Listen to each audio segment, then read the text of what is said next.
America ने Israel को $7 billion से ज्यादा की कीमत के नए हथियार देने का ऐलान किया है।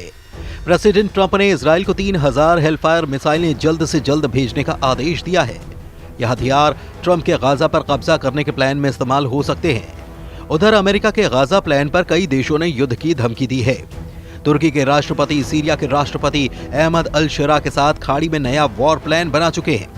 वहीं प्रधानमंत्री नेतन्याहू ने 23 लाख लोगों को गाजा से निकालने का रूट दुनिया को दिखाया है।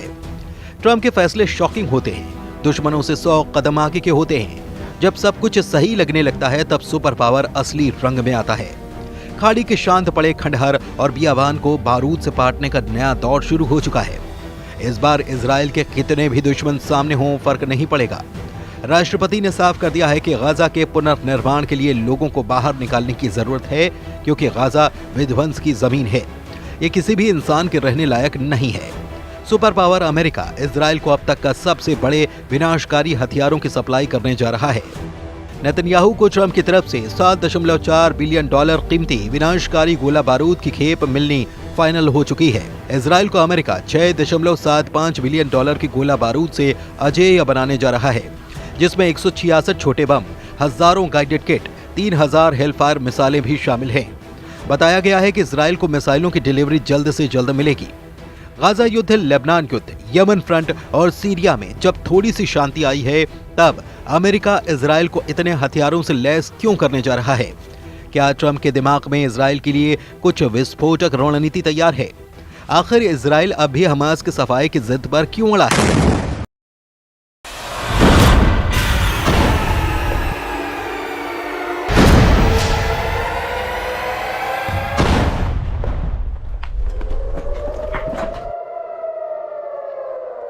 नेतन्याहू का मिशन नकबा क्या है?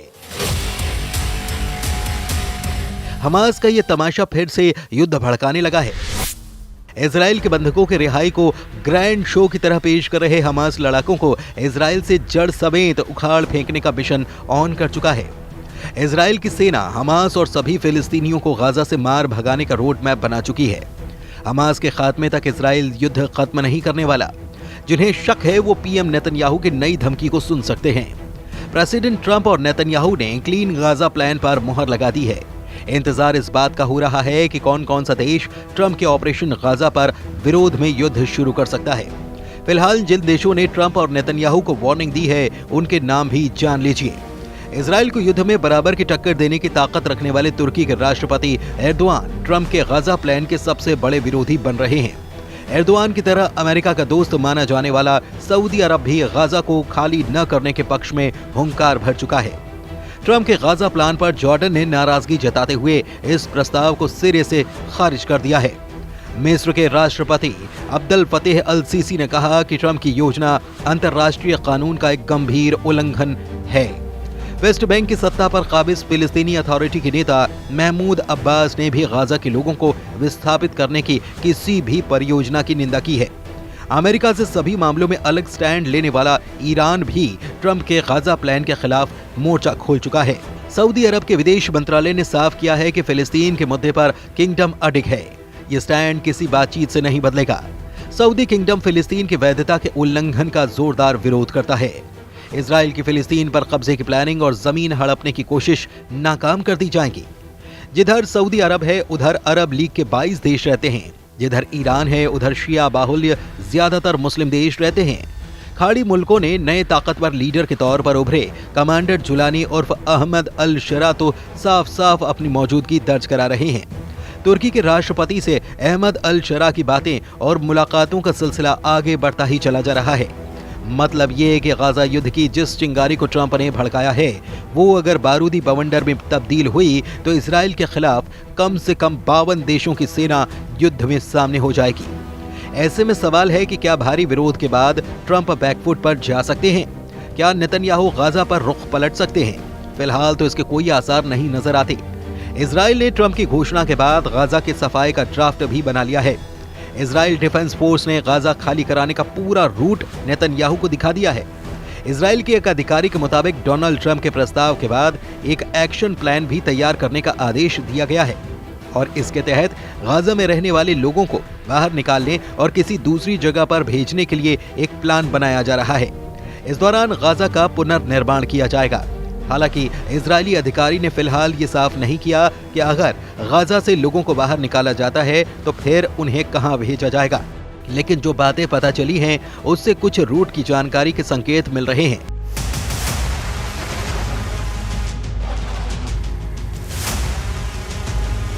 गाजा पट्टी और इजराइल के बीच 5 जमीनी क्रॉसिंग हैं। शुरुआती योजना के मुताबिक इन 5 पॉइंट से गाजा पट्टी के लोगों को बाहर निकाला जाएगा। इसके बाद लोगों को बस से करीब 250 किलोमीटर दूर रेमन एयरपोर्ट या फिर अशदोद बंदरगाह तक ले जाया जाएगा। यहां पहुंचने के बाद फिलिस्तीनी नागरिकों को आगे किसी देश में भेजा जाएगा, लेकिन वो देश कौन सा होगा फिलहाल इसका खुलासा नहीं किया गया है।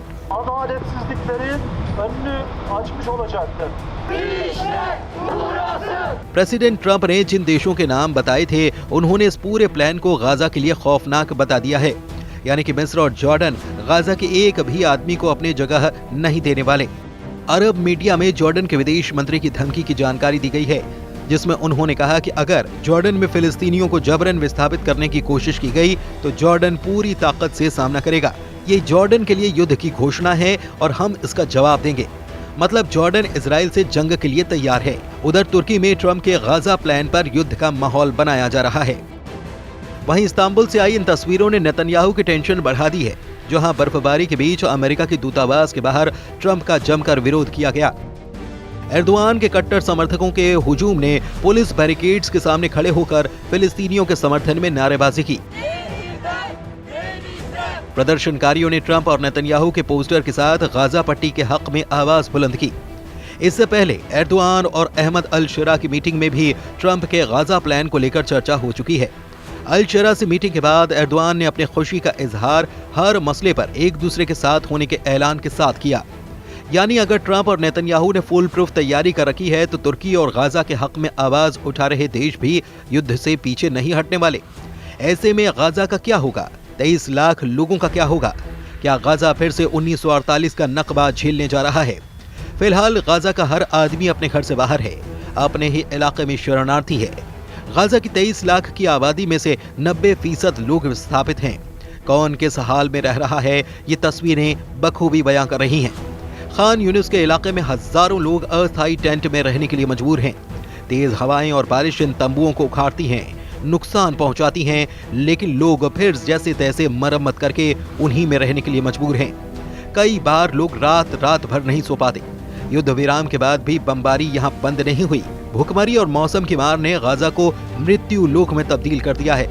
फिर भी लोग अपनी जमीन से बेदखल होने के लिए तैयार नहीं हैं। 77 बरस पहले जैसी तबाही गाजा ने झेली, सब कुछ वैसा ही फिर से होने का खौफ यहाँ पर पसरा हुआ है। अमेरिका का गाजा में बढ़ता दखल कई खाड़ी मुल्कों की तबाही का सबब भी बन सकता है। इजराइल के लिए हर लिहाज से अब माहौल मन मुताबिक है। ट्रंप से व्हाइट हाउस में मीटिंग के बाद नेतन्याहू पूरी तरह कॉन्फिडेंस में लौट आए हैं।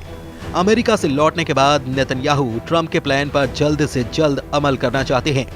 अब जब उन्हें 10 साल तक युद्ध लड़ने के हथियार मिल रहे हैं तो नेतन्याहू किसी के आगे आखिर झुके भी क्यों?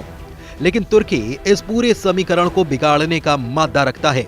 एर्दोआन आर्मी के पास दुनिया के सबसे घातक फाइटर ड्रोन हैं, रूस से मिले एयर डिफेंस सिस्टम हैं और तो और अमेरिका के दिए 100 एटम बम भी तुर्की के पास हैं। तुर्की के पास खाड़ी मुल्कों का नया जंगबाज कमांडर जुलानी भी है।